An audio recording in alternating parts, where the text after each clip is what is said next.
Hello, this is Joaquina with Modern Homemakers, and today I'm going to show you how to make this awesome checkerboard. And it also turns into a purse. I know, I'm awesome.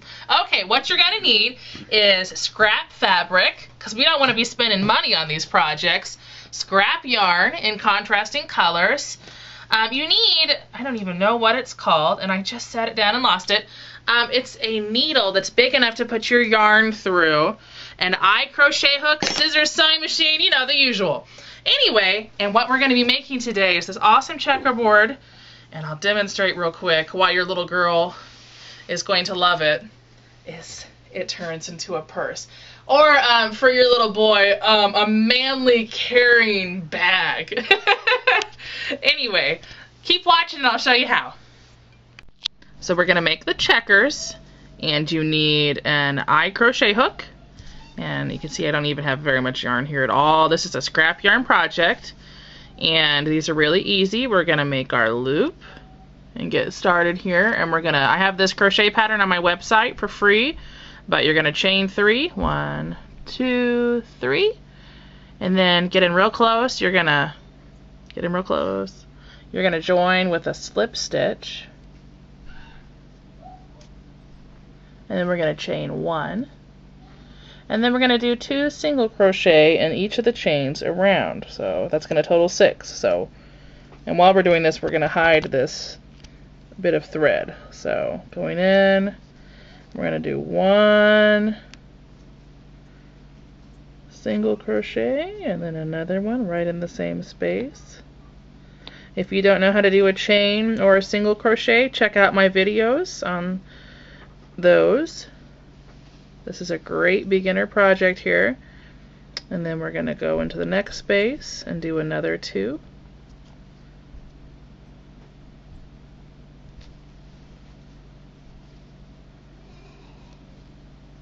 You can see I'm just pulling that thread into where I go each time. And another one. And then we've got one more hole. We're going to put 2 more in it. You can see I'm just going right into the next hole, wrap around, and 2 single crochet. Then we're going to join, go in to where we first started, grab some thread, make a slip stitch, going through. So that's our first round, if you will. We're going to chain 1, and we're basically going to do the same thing. We're going to put 2 single crochet in each stitch all the way around. And we're going to get 12 total this time.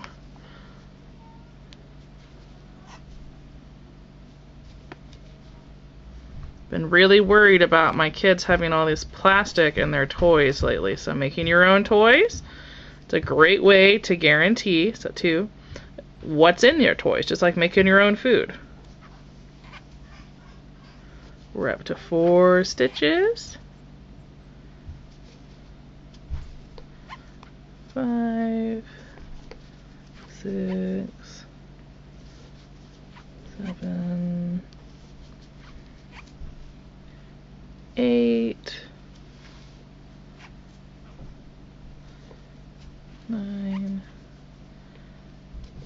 So each stitch we're putting 2 in there. 10, 11's in the same hole, and our last space. And 12. Sorry, that was 9 and 10 in the same hole, and then 11 and 12, and then we're going to join by going into the first hole where we started, grab some thread and pull it through both spaces. So that's round 2, and this is the last round, and we're going to have the same thing. We're going to chain 1, and we're going to put 2 single crochets in each space. So that'll give us 24 going around. So I'm not going to count this time, but we're going to put 2 in each space.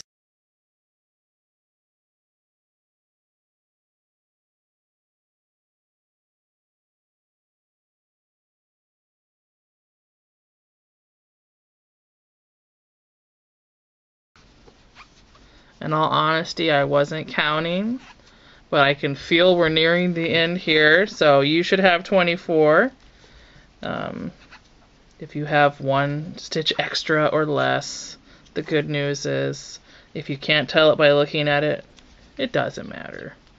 Okay, we're going to join to the first stitch, do our slip stitch, and then we're going to cut our thread, tie it off by wrapping around and pulling through, and then we're just going to go in and out and try to hide that thread.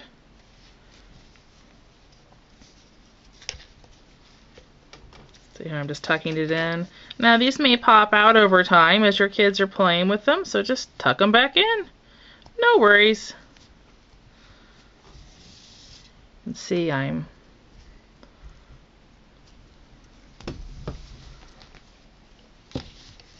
fuzzing the end, kind of tear the end strands apart and fuzz it, and that just kind of helps to keep it in there. Almost have it hidden. There you go.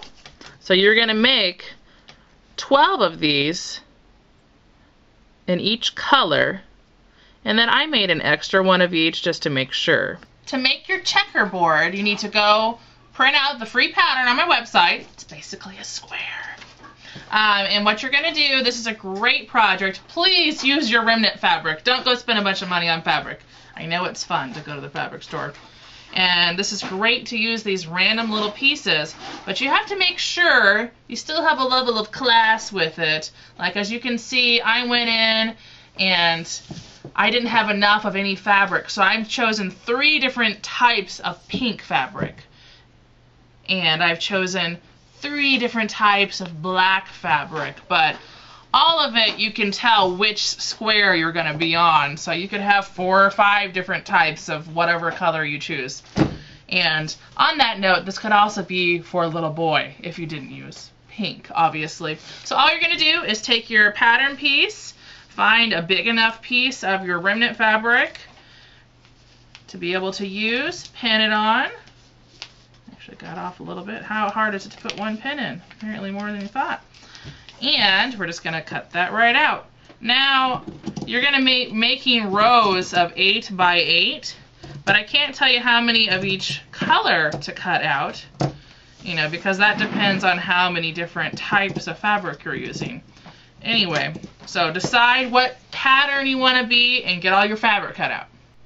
So, now that you've got all your fabric cut out and maybe a few extras, you know, what we're going to do is lay out at least 2 rows of whatever pattern you're choosing to do. I'm saying 2 rows because you may have something awesome going on in your first row, but you have to be able to keep going on for your 8 rows here. So I didn't want to have 2 of the same pattern next to each other, and obviously you're rotating your blacks and your pinks or whatever color you've chosen so that you can tell where to go in your checkers game. So what you're going to do, now that you have this laid out, is we're going to take and pin one of the rows. So that one goes to that one, and just keep the pattern as you're pinning. So you could lay out all 8 rows at once. You could sew a few at a time.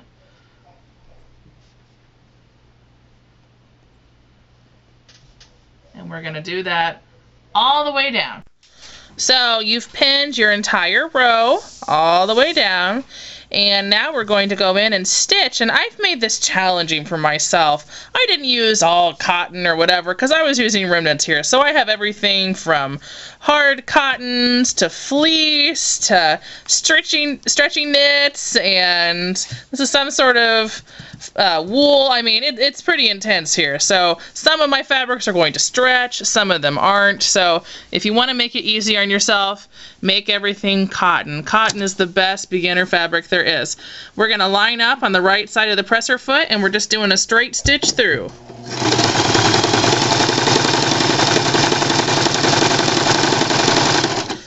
I didn't do any back stitches, if you noticed, and that's because we're going to be doing lots of reinforcing, and we're going to be basically quilting. So we did that, and we're going to do every single pin all the way across in your row.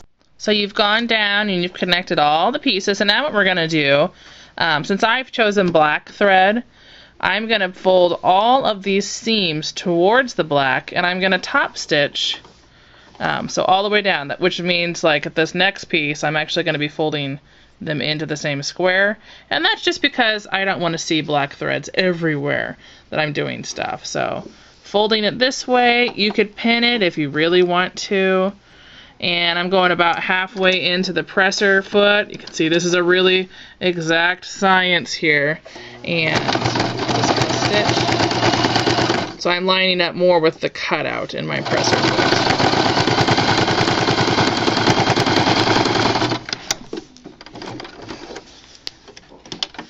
So you can see that is going to keep that down and reinforce it from fraying, and it's going to help your game board to lay flat. So now that you've gone in and you've done your black top stitching over all the black squares, and I've got 2 rows done of this, I'm going to show you how to stitch them together.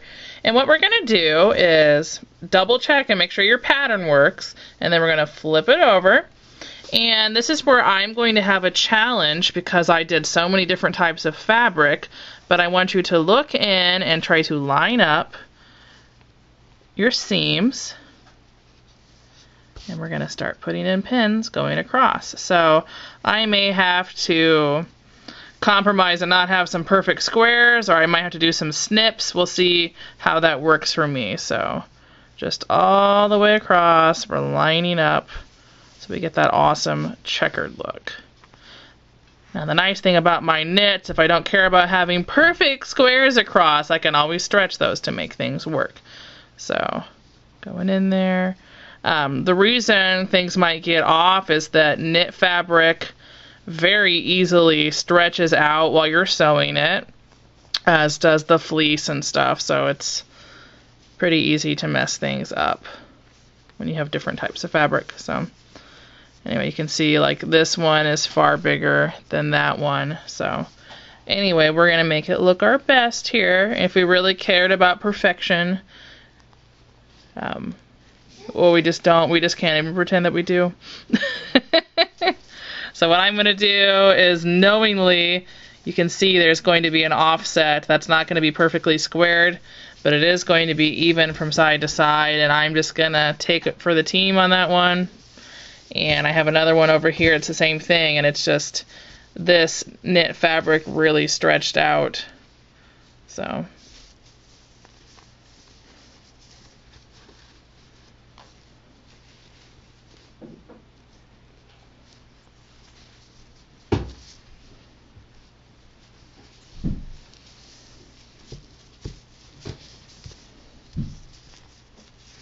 okay, and then what we're going to do is stitch this, line up with the presser foot, just like you did on the other sides. We're going to do a straight stitch all the way down.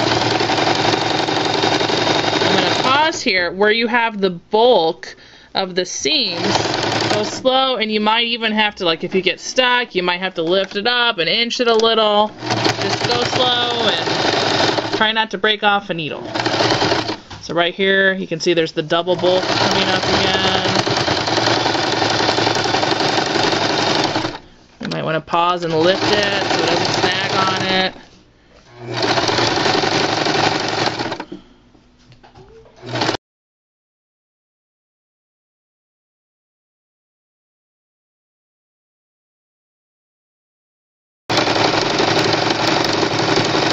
I think I've made too many costumes. I care more about the overall appearance than the looking at something real close.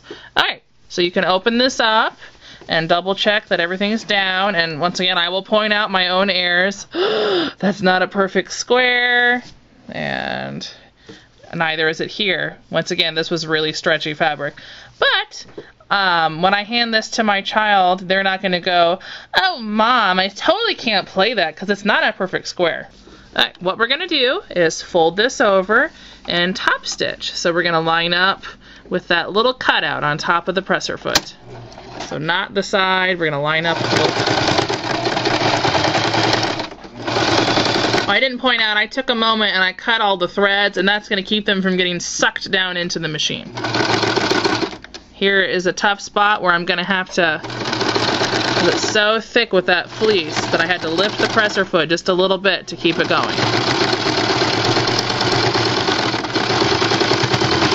So So it's not that you can't combine different types of fabrics, it just makes it a little harder. And I didn't pin anything, but underneath I am continuously pulling that to the side. So if you don't feel comfortable with that, it's okay to pin.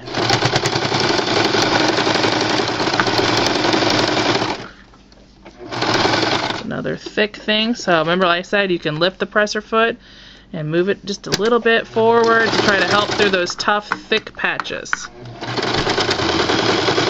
You don't want to destroy your machine, so don't force anything.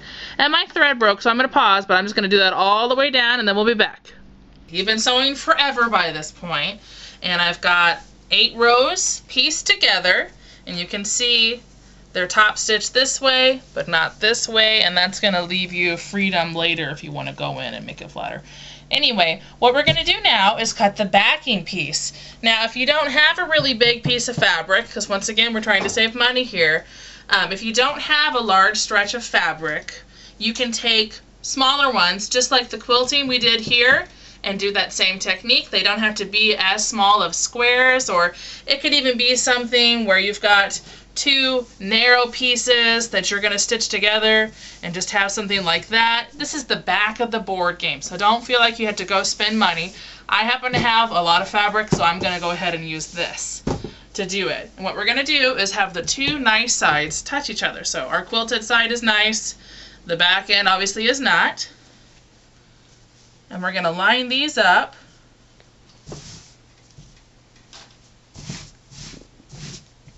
Make sure you have it totally flat and stretched out. And I'm going to treat this as the pattern. And I'm not going to cut in around every wiggly nook and cranny of my quilting. I'm just going to cut down in approximately the same spot.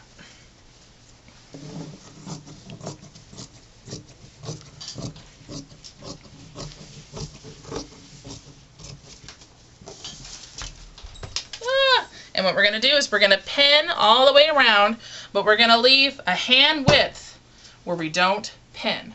So we've got our front pin to our back, and once again the ugly sides are out and the pretty sides are touching, and I left the space for my hand to fit with the pins going this way, and all the other pins are going the other way because we're not going to stitch in the middle of this one side. So we're going to go ahead and line up with our presser foot. And we're going to start at one of those pins, and we're going to go all, I'm lining up with the presser foot according to my backing fabric. I didn't cut perfectly straight for the other fabric. So we're going to go all the way around, but not stitch in that one. So I've stitched all the way around except for this little pocket, and what we're going to do now is turn it inside out, or right side out.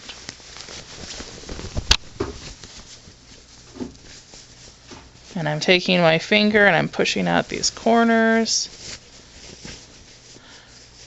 I know it's super gaudy, but I really do love this fabric. Okay.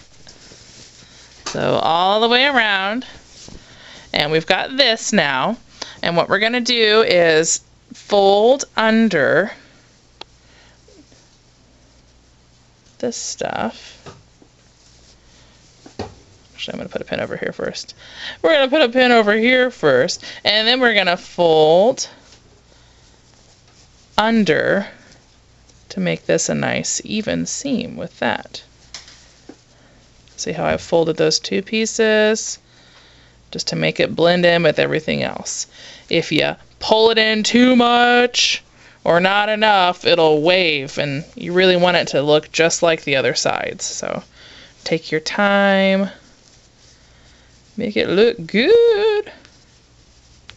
Okay, now what we're going to do is pin all the way around again, or if you just want to hold it, that works too. Okay, we've gone all the way around top stitching.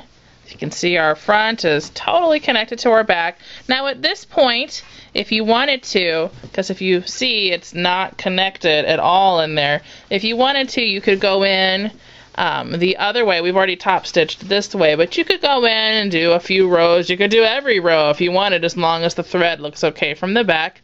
I'm just gonna let good things be good things and move on to our next step.